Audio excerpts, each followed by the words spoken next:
Allahumma salli wa sallim. Bismillahirrahmanirrahim. Assalamualaikum warahmatullahi wabarakatuh. Alhamdulillahi rabbil alamin.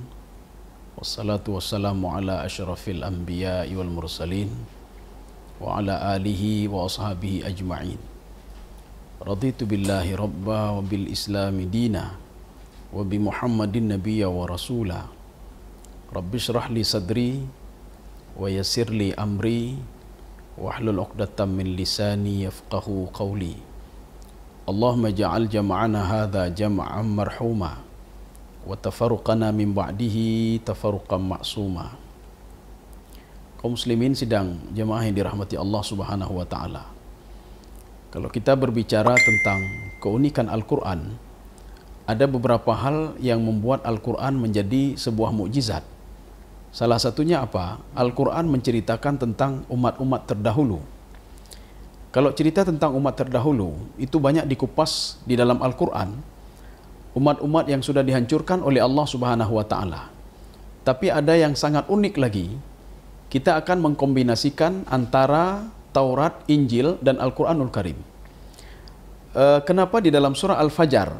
Kalau kita merujuk ke dalam surah Al-Fajr, kenapa hanya 3 kaum yang disebutkan oleh Allah Subhanahu wa taala di dalam Al-Qur'an ketika Allah melaknat mereka?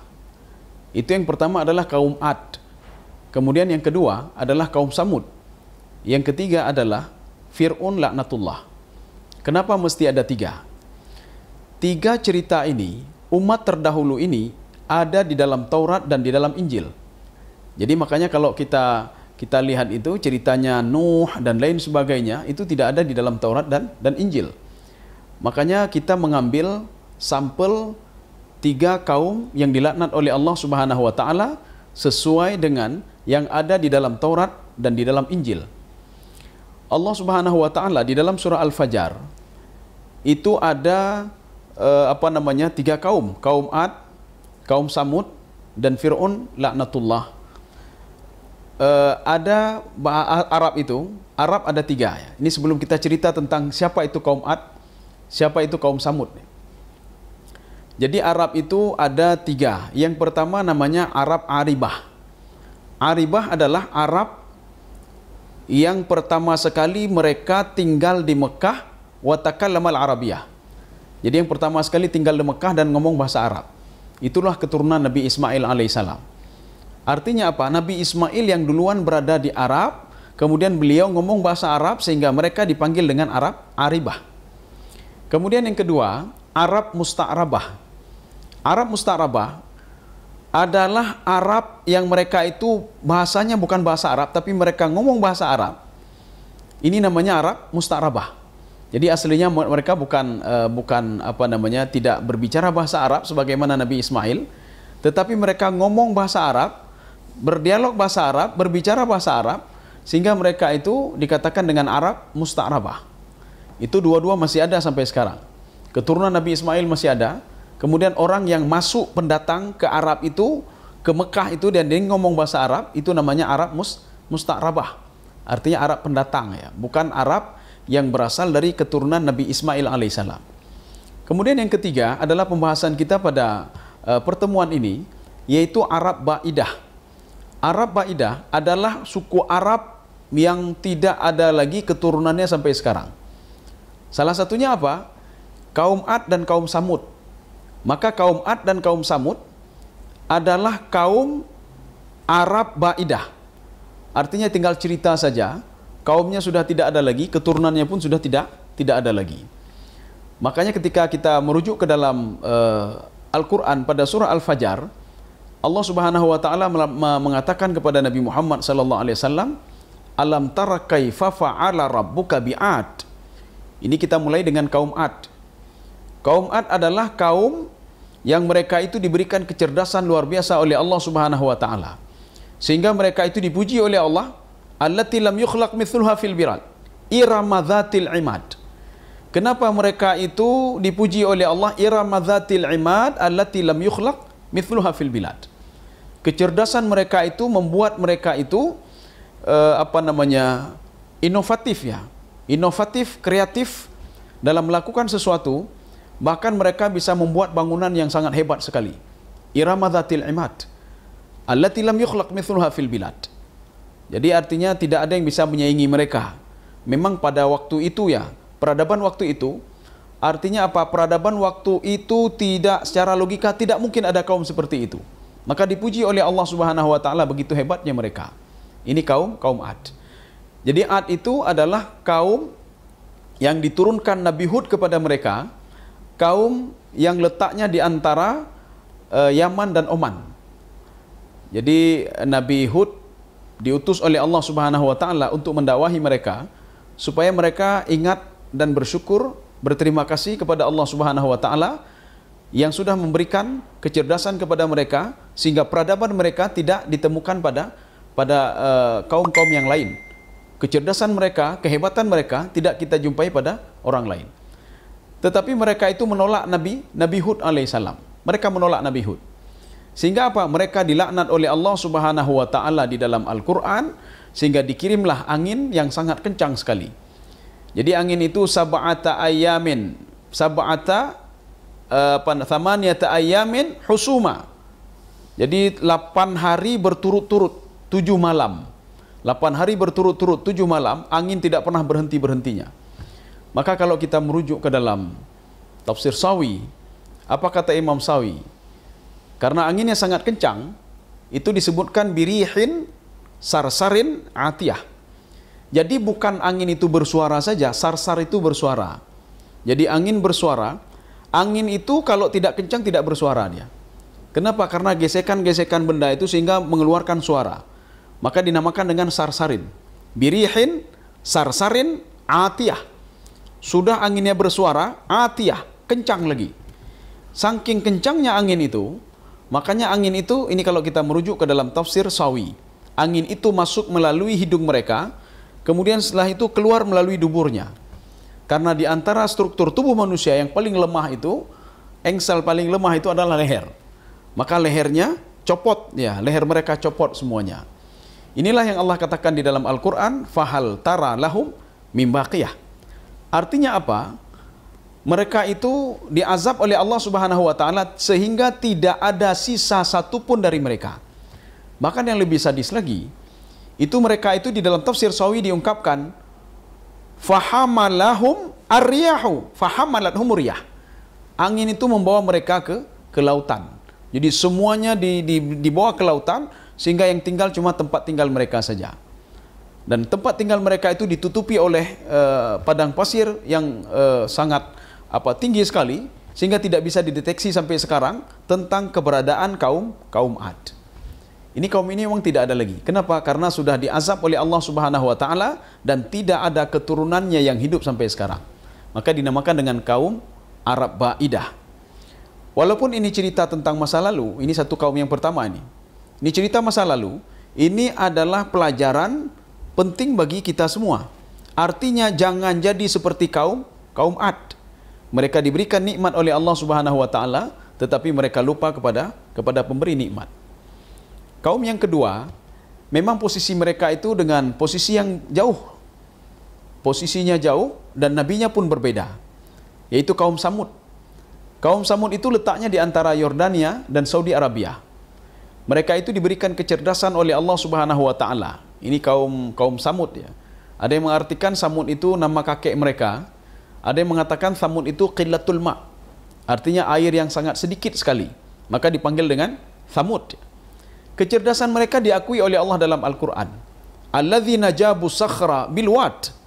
Mereka itu sanggup untuk memahat batu-batu besar itu menjadi rumah.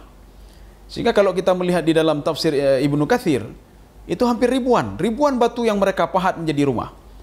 Artinya apa? Peradaban mereka itu luar biasa sekali. Kecerdasan mereka luar biasa sekali. Sehingga apa? Allah Subhanahu wa taala mengirim Nabi Saleh kepada mereka supaya mereka itu mengenal yang memberikan kecerdasan kepada mereka. Memberikan peradaban yang hebat kepada mereka. Akhirnya apa? Mereka itu karena mengagung-agungkan batu itu memiliki nilai finansial yang luar biasa bagi mereka. Kenapa? Karena mereka itu hidup dengan batu itu. Mereka pahat batu itu, mereka jadikan rumah, sehingga batu itu memberikan manfaat yang luar biasa. dan mereka menyembah batu yang mereka pahat. Kenapa disembah batu? Karena batu memberikan finansial yang luar biasa. Allah ingin meluruskan pemahaman mereka kalau batu tidak bisa memberikan mudarat dan manfaat sama sekali. Maka dikirimlah Nabi Saleh alaihissalam. Ketika dikirim Nabi Saleh, Nabi itu, ya ini uniknya juga pengiriman Nabi ini, Nabi selalu dari kaumnya dikirim. Ya, selalu dari kaumnya. Kecuali Nabi Muhammad memang dari kaumnya juga dan rahmatan lil alamin ya. Untuk rahmat bagi semuanya. Jadi tidak hanya kaum Quraisy saja, tidak hanya kepada suku Arab saja, tetapi kepada semuanya. Tetapi Nabi Saleh itu dikirim kepada kaum Samud. Nabi Saleh berasal dari kaum itu sendiri. Sehingga Nabi Saleh mengajak mereka untuk beribadah kepada Allah Subhanahu wa taala. Tapi akhirnya apa? Mereka tidak yakin kepada Allah. Dan mereka bahkan menentang Nabi Saleh alaihissalam. Kalau kamu betul seorang nabi dan rasul, sekarang coba kamu berdoa kepada Tuhanmu, dari batu besar yang kami sembah tadi itu keluar seekor onta yang dalam onta yang tingginya sekian, dalam keadaan hamilnya sekian, dia berikan sifat-sifat kepada Nabi Saleh. Kalau seandainya seperti yang kami ucapkan kepadamu itu terwujud, maka kami akan beriman kepadamu dan kami akan mengikutimu. Ini kata pembangkang Nabi Saleh, kaum Samud ya.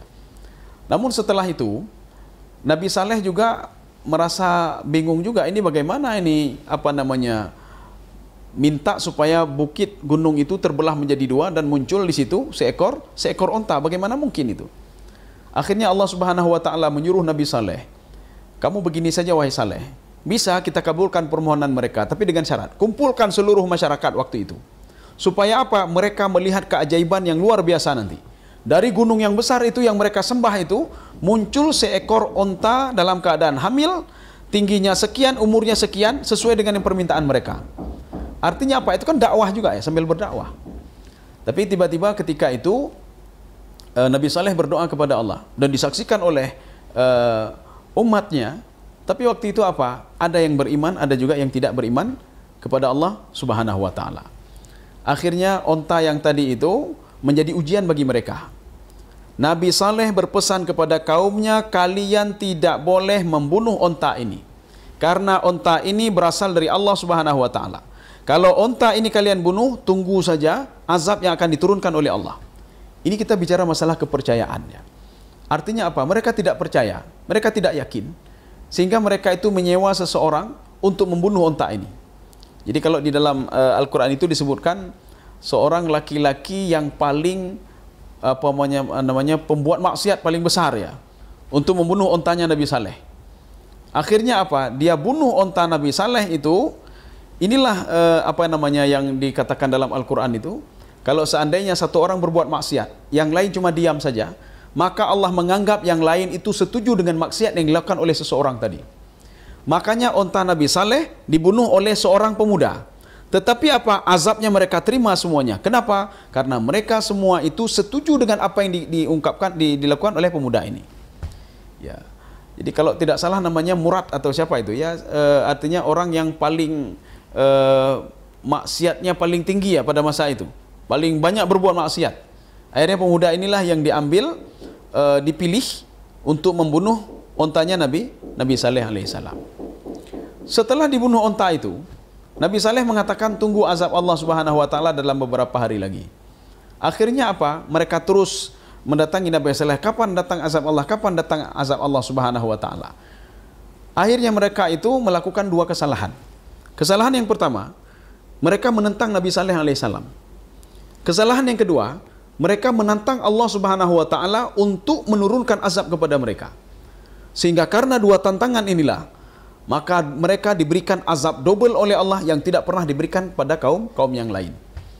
Jadi makanya kata kuncinya, fadam dama alaihim rabbuhum bidzambihim fasawaha wa la yakhafu uqbaha. Artinya apa? Karena mereka buat dua kesalahan, azabnya juga double ya, dalam satu waktu. Jadi bukan berarti datang ini azab ini sebentar lagi datang, itu tidak, tapi azabnya double. Inilah yang dikatakan oleh Ibnu Abbas dalam tafsir beliau, yu'adzibuhumullahu di'faini minal azab. Azabnya double. Doublenya bagaimana? Yang pertama, mereka itu dikirimkan angin kencang oleh Allah Subhanahu wa taala sebagaimana kaum Ad. Mereka juga dikirim oleh Allah fa akhadat humur rajfah. Rajfah itu apa? Gempa. Jadi mereka digempakan semuanya sehingga mereka itu apa? Jathimin. Jathimin ini apa? Mereka mati semua menjadi mayat. Tidak ada satupun dari mereka yang selamat. Walaupun kalau kita merujuk nanti di dalam tafsir ada seorang wanita yang berhasil selamat, dia keluar dari lembah itu, dia menceritakan kepada penduduk kampung yang lain, tetapi setelah itu wanita ini juga meninggal dunia. Ini dua cerita ini ada di dalam Taurat. Makanya untuk menjadi pelajaran bagi orang-orang Yahudi dan Nasrani, ingin membuktikan kalau Taurat itu isinya juga diceritakan dalam Al-Quran. Allah ingin membuktikan kalau isi dalam Injil itu juga diceritakan di dalam Al-Quranul Karim. Jadi makanya ini dua kaum ini. Kemudian kaum yang ketiga. Ini kaum yang ketiga ini